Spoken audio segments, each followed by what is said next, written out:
Hey guys, welcome back to your channel journey to success. तो आज के इस वीडियो में आपको मैं बेसिक आइल्स के बारे में सारा कुछ एक वीडियो के थ्रू बताने जा रही हूँ। तो देखो, जो आइल्स है वो बेसिकली दो टाइप की होती है। अगर आप फॉरेन स्टडी पर्पस के लिए जाना चाहते हो तो आपको कौन सी आइल्स करनी होगी? एकेडमिक आइल्स। और अगर आप वर्क के लिए जाना चाहते हो तो जो आइल्स आपको करनी होगी वो आपको करनी होगी जनरल ट्रेनिंग आइल्स। इन दोनों में थोड़ा सा फर्क होता है एग्जाम में, तो वो आपको मैं वीडियो के आगे बताने वाली हूँ, ठीक है। और जो आइल्स है वो आप दो वेज में अटेम्प्ट कर सकते हो। एक तो पेपर बेस्ड वे होता है, मतलब आप पेन एंड पेपर से अटेम्प्ट कर सकते हो, आपको आंसर्स राइट करने होंगे आंसर शीट में। और दूसरा वे है कंप्यूटर बेस्ड, तो आप कंप्यूटर में आइल्स अटेम्प्ट कर सकते हो। इसके बारे में जो डिटेल्ड वीडियो है वो आपको प्लेलिस्ट में आगे फर्दर मिल जाएगी। तो बेसिकली दो वेज हैं आइल्स को अटेम्प्ट करने के लिए, एक तो है पेपर बेस्ड वे और एक है कंप्यूटर बेस्ड वे। जो आइल्स का स्कोर है वो in the form of bands आता है। तो जो सबसे लोएस्ट स्कोर है दैट इज 1 एंड जो सबसे हाईएस्ट है वो होता है 9। अगर आपने आइल्स आज अटेम्प्ट कर लिया तो वो क्वेश्चन अराइज होता है वो कितने टाइम के लिए वैलिड होता है। तो जो आइल्स अटेम्प्ट करते हो आप, वो रिजल्ट आने के बाद 2 साल तक वैलिड होता है, ठीक है। और उसमें बेसिकली आइल्स के एग्जाम में टेस्ट में 4 मॉड्यूल्स होते हैं। वो 4 मॉड्यूल्स कौन से होते हैं? Listening, reading, writing and speaking. ये 4 मॉड्यूल्स हैं। जो पहले 3 मॉड्यूल्स हैं, मतलब लिसनिंग, रीडिंग और राइटिंग, ये आपके सेम डे होंगे। और जो चौथा स्पीकिंग वाला मॉड्यूल है वो अलग दिन होता है इन तीनों मॉड्यूल से। प्लस और माइनस 5 डेज हो सकता है मैक्सिमम। सपोज आपका लिसनिंग, रीडिंग और राइटिंग 20th को है, तो मतलब जो आपका स्पीकिंग है वो 15 से लेके 25 के बीच किसी भी डेज आ सकता है, मतलब मैक्सिमम 5 डेज प्लस माइनस होंगे, ठीक है। अभी हम सारे मॉड्यूल्स को इन डिटेल थोड़ा थोड़ा मैं आपको इसकी टिप्स भी बताऊंगी और थोड़ा इन मॉड्यूल्स के बारे में भी बताने वाली हूँ। सबसे पहले अगर हम बात करें लिसनिंग मॉड्यूल की, तो लिसनिंग मॉड्यूल में क्या होगा, आपको एक ऑडियो सुनाई जाएगी। तो आपको जो ऑडियो है वो सिर्फ वंस, मतलब सिर्फ एक ही बार सुनाई जाएगी। आप पहले क्या करोगे, जब आप ऑडियो सुन रहे हो जो उसके आंसर्स हैं वो आप क्वेश्चन पेपर पे राइट अप कर लेना। उसके बाद आपको लास्ट में 10 मिनट्स दिए जाएंगे जिसमें आप अपने आंसर्स रीराइट करोगे आंसर शीट पर, ठीक है। और जो जनरली आंसर्स होते हैं वो ज्यादा लंबे आंसर्स नहीं होते। The answers are not more than 3 to 4 words और एमसीक्यूज टाइप होते हैं। तो अभी क्वेश्चन अराइज होता है कि जो लिसनिंग मॉड्यूल है उसमें कितने क्वेश्चंस होते हैं। तो जो लिसनिंग मॉड्यूल है उसमें the number of questions are 40। और जो ऑडियो है वो that is played only once. और जो ऑडियो प्ले का ड्यूरेशन है that is 30 minutes to 35 minutes, ठीक है। और इसमें भी जो लिसनिंग मॉड्यूल है स्पेसिफिकली इसमें 4 सेक्शंस होते हैं, मतलब 4 अलग अलग टाइप की ऑडियो प्ले होगी और ईच सेक्शन में 10 क्वेश्चन होंगे। और एक और चीज, each section succeeding will be harder than the previous one. मतलब जो सेक्शन 1 है वो इजी है, सेक्शन 2 उससे थोड़ा सा डिफिकल्ट होगा, सेक्शन 3 उससे भी डिफिकल्ट होगा, और जो सेक्शन 4 है वो सबसे ज्यादा टफेस्ट होगा। मतलब as you will succeed for the sections, जो टफनेस है या हार्डर लिसनिंग मॉड्यूल है वो हार्ड होता जाएगा, ठीक है। तो इसके लिए मैं आपको भी कुछ टिप्स बताने वाली हूँ। सबसे पहले इनिशियली आप ट्राई करना कि जो आपका हेडफोन है वो आप चेक कर लो कि जो आपका हेडफोन है वो वर्किंग कंडीशन में है, प्रॉपर है। आपका ऑडियो के ऊपर कोई भी किसी भी टाइप का कंट्रोल नहीं होता, you just have the control over the volume, ठीक है। उसके बाद लास्ट में आपको 10 मिनट्स दिए जाएंगे ताकि जो आंसर्स हैं वो आराम से आप अपनी आंसर शीट पर कॉपी कर सको। बेशक ये आपकी कंप्यूटर, ठीक है, ये जो मॉड्यूल है मतलब इसका जो क्वेश्चन पेपर है वो सेम होता है, बेशक जनरल वाली आइल्स है या फिर एकेडमिक आइल्स है।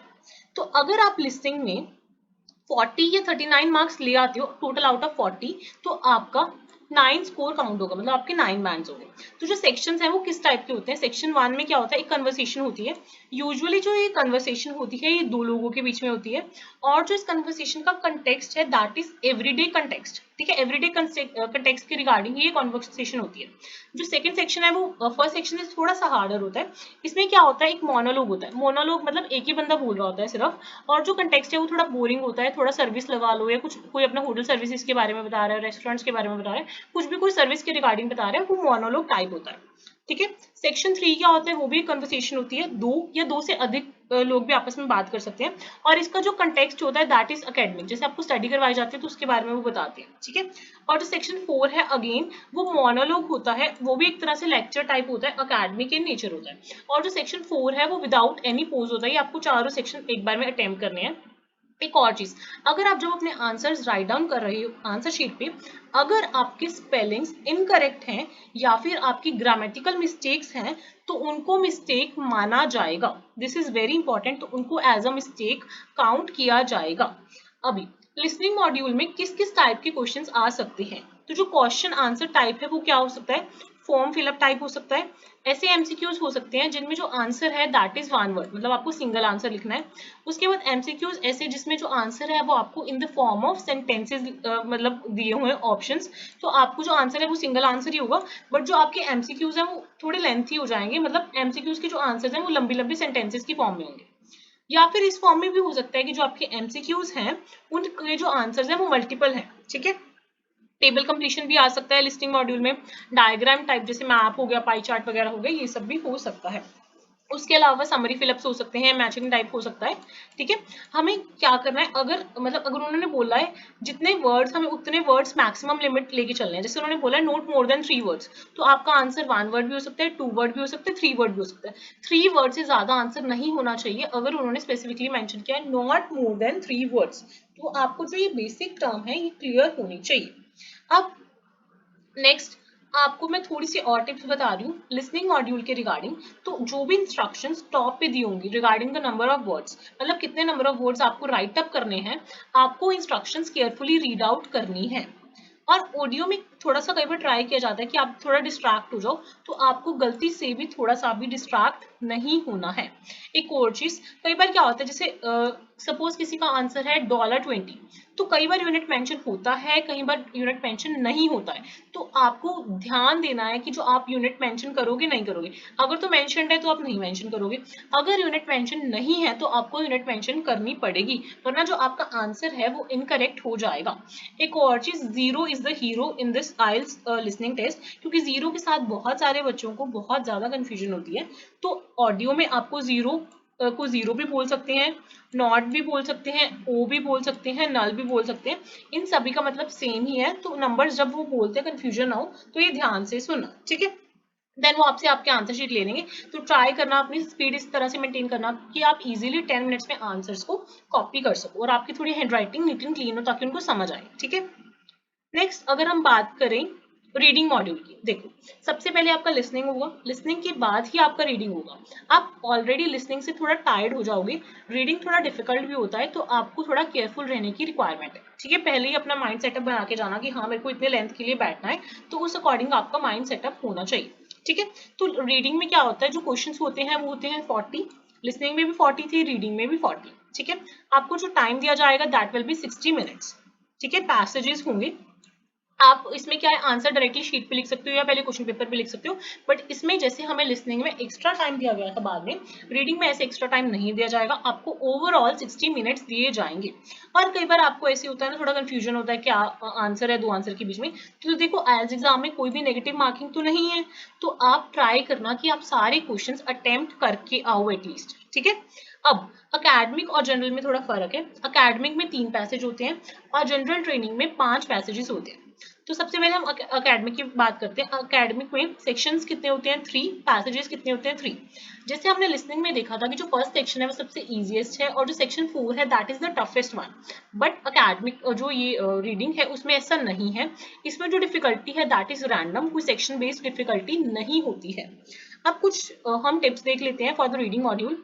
तो क्या है, जो आपके आंसर्स हैं that should B grammatically correct, जो आपका वर्ड काउंट है जो आपको इंस्ट्रक्शन में स्पेसिफाइड है दैट शुड बी करेक्ट, आपके स्पेलिंग्स सही होने चाहिए, क्योंकि अगर आपके स्पेलिंग्स इनकरेक्ट हैं that would be counted as a mistake, ठीक है।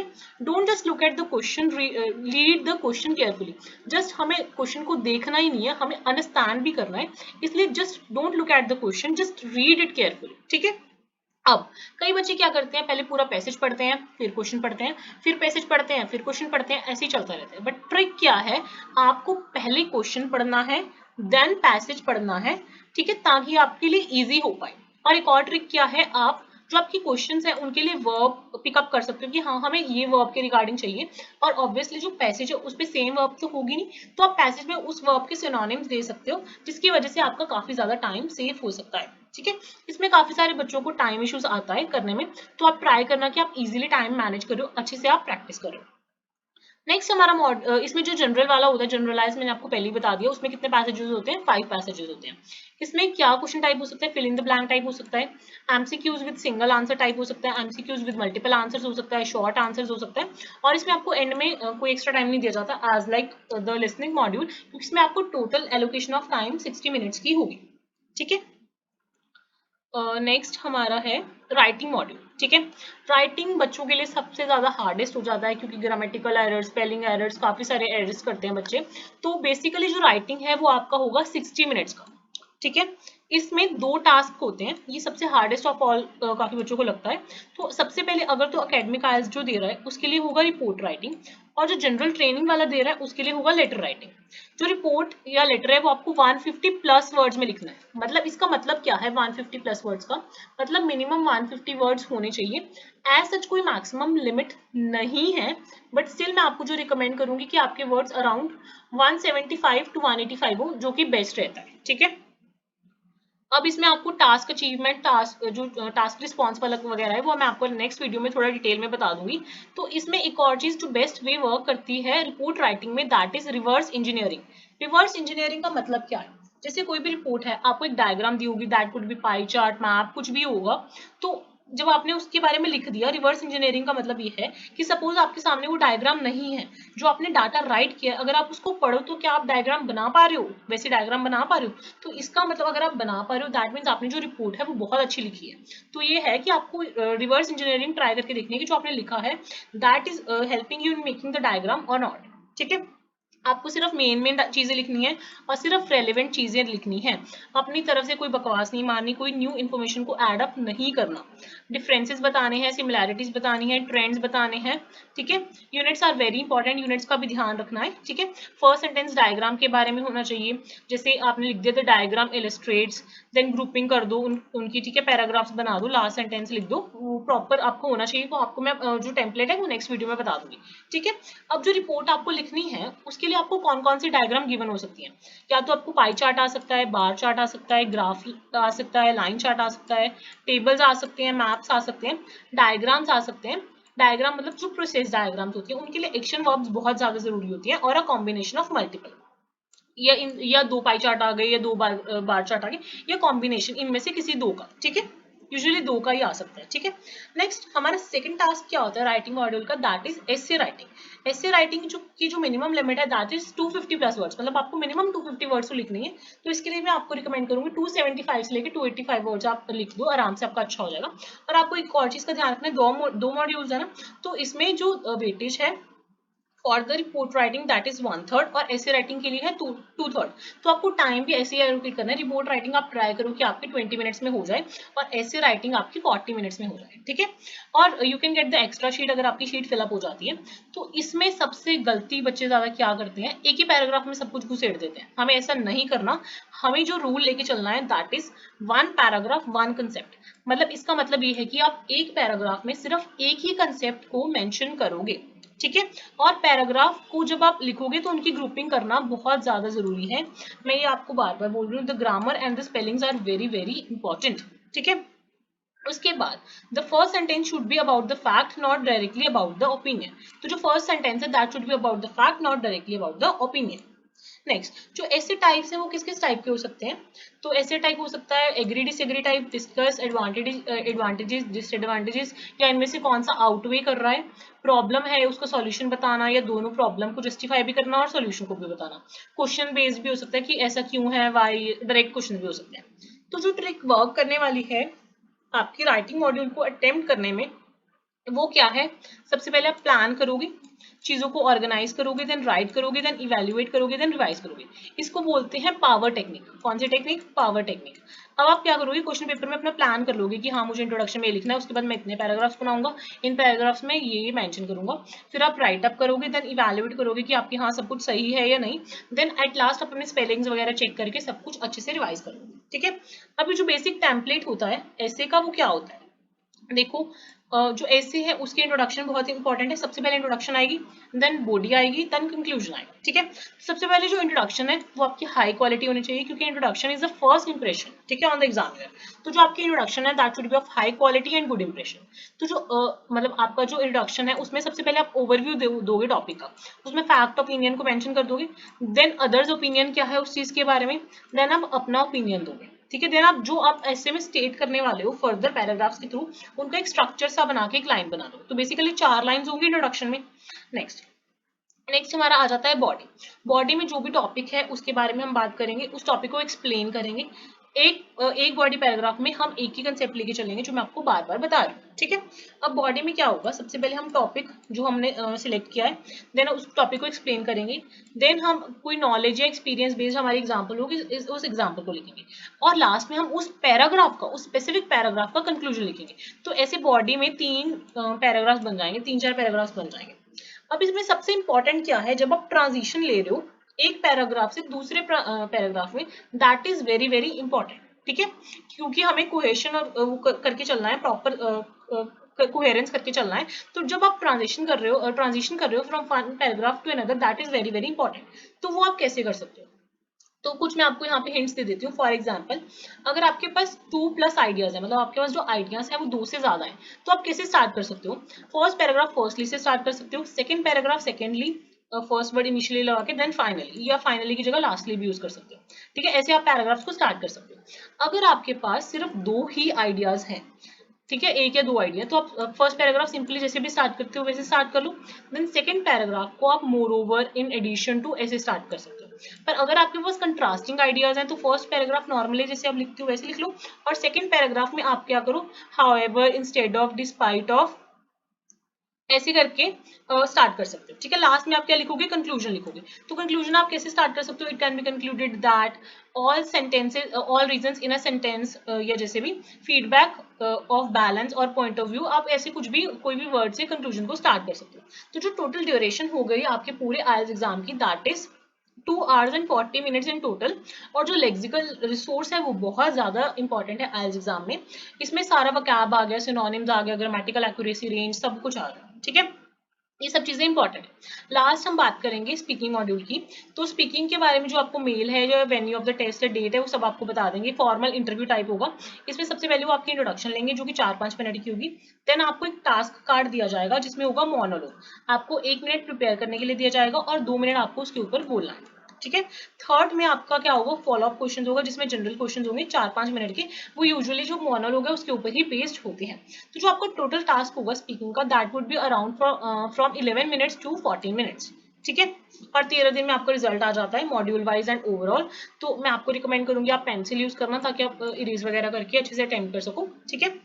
एंड उसके अलावा आप कितने बार आइल्स को अटेम्प्ट कर सकते हो, as many times as you want. तो कई सिटीज में 4 बार भी होता है महीने में, आप वैसे अटेम्प्ट कर सकते हो, ठीक है। बट यूजुअली आपको थोड़ा ब्रेक लेना चाहिए 2 एग्जाम्स के बीच में, ठीक है। टेस्ट बेसिकली क्रिएट किसने किया है, कैम्ब्रिज ने क्रिएट किया, और 2 कंपनीज है जो कंडक्ट करवाती हैं, आईडीपी और ब्रिटिश काउंसिल। बेसिकली इनमें कोई सच डिफरेंस नहीं है। तो आई होप आपको एक पूरा ओवरव्यू मिला होगा आइल्स एग्जाम के बारे में, और आपके काफी सारे डाउट्स क्लियर हुए होंगे। बाकी अगर आपकी कोई और क्वेरीज है, put in the comment section. Till then, stay tuned. Don't forget to like, share, and subscribe. और बाकी आपको आइल्स की प्लेलिस्ट मिल जाएगी चैनल पे, ठीक है। Till then, bye.